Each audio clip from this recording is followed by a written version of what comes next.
どうも、たいのすけです。ベルギーワッフルを描きました。この動画では、リアルな絵を描くポイントを絵ができていく過程とともにお伝えします。こんなの一体どうやって描くのという方にもわかりやすく解説しますので、ぜひ最後までご覧ください。それではやっていきましょう。これが今回の素材写真です。この写真を忠実に再現します。トレースをせずに形を取るためにガイドとなるグリッドを上に載せています。写真と同じ画面のサイズを用意して同じグリッドを配置します。では描き始めましょう。今回の手順はこんな感じ。下絵を描いて、線画を描いて、下塗りをします。ワッフルを各パーツごとに描き込みます。お皿とフォークを描き込みます。添え物のお魚を描いて終了です。使った道具はこちら。ちなみにこの撮影は iPhone X で行っています。ということで下絵が進んでいますね。ここでポイント。グリッドを配置する理由は主に2つです。形を正確に撮ることと時間短縮です。真っ白な画面から始めちゃうと形を取るだけでとっても時間がかかるんですよね。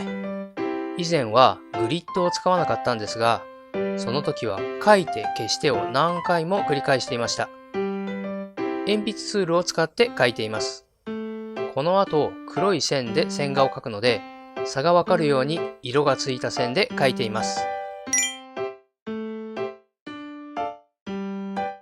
線画を描いていきます。下絵のレイヤーの透明度を下げて、別のレイヤーを用意して描きます。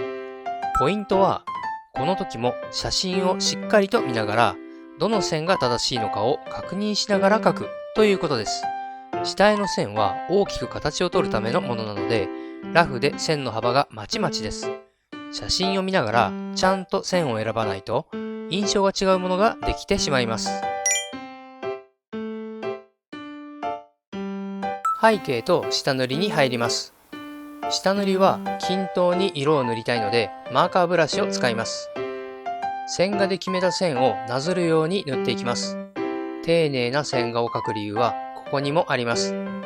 そして私はこの下塗りがとても重要だといつも感じています。下塗りをしっかりとやっておくと、この後の作業に迷いが出にくくなります。というのは、下塗りのポイントは色選びだからです。下塗りで選ぶ色はパーツのちょうど中間くらいの色なんですね。書き込むときにその色を中心に暗い色、明るい色を選べばいいので、この先色選びであまり悩むことがありません。例えばアイスだったら、この明るい色は何色？この暗い色は何色？といちいち考えていたらとっても時間がかかりますよね。下塗りで中間色が決まっていたら、そこからシフトさせればいいんです。では書き込んでいきます。まずはアイスから。ポイントは写真をあまり細かく見すぎないこと。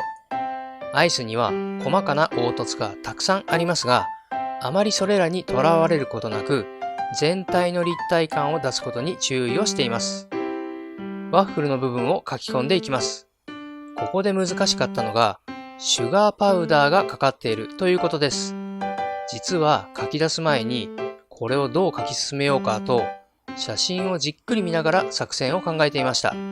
で、基本的にワッフルを先に書いて、別レイヤーで上からシュガーパウダーを書こうと決めて書き始めています。ここでポイントです。上にかかっているキャラメルソースは別レイヤーにしてあります。なので、ワッフル全体を描くのに大きな筆使いができてとっても楽です。では、ワッフルができていく様子をしばしご覧ください。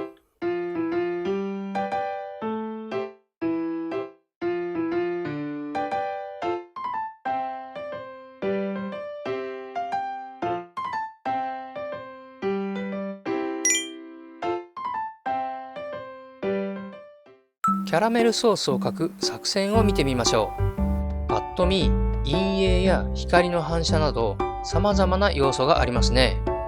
これどう書き進めたらいいんだという感じですね。私はまずこれらの要素を分解しました。陰影による立体感があって、どこかから光の反射があってハイライトがあるという感じです。なので、まずは光の反射にとらわれずに陰影をつけて立体感を出します。次に光の反射を描きます。ポイントは色選びです。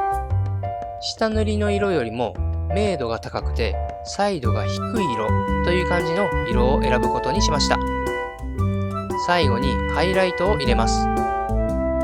陰影を描いているときはあんまり面白くないです。光の反射が入るとぐっとリアルに近づいてテンションが上がります。そしてハイライトを入れる瞬間が大好きです。命が吹き込まれたみたいな感覚ですね。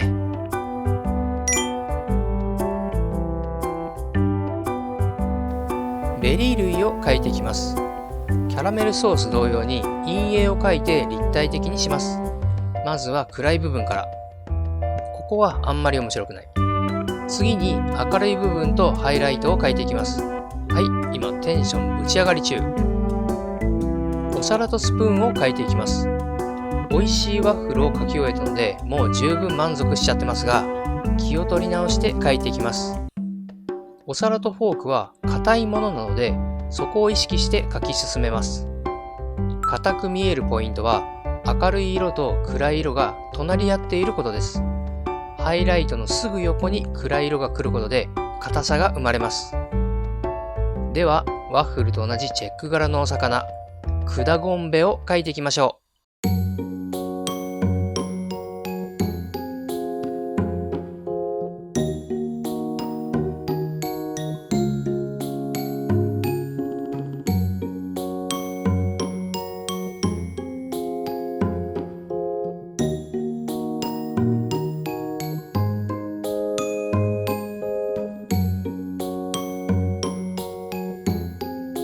ということで、絵ができました。い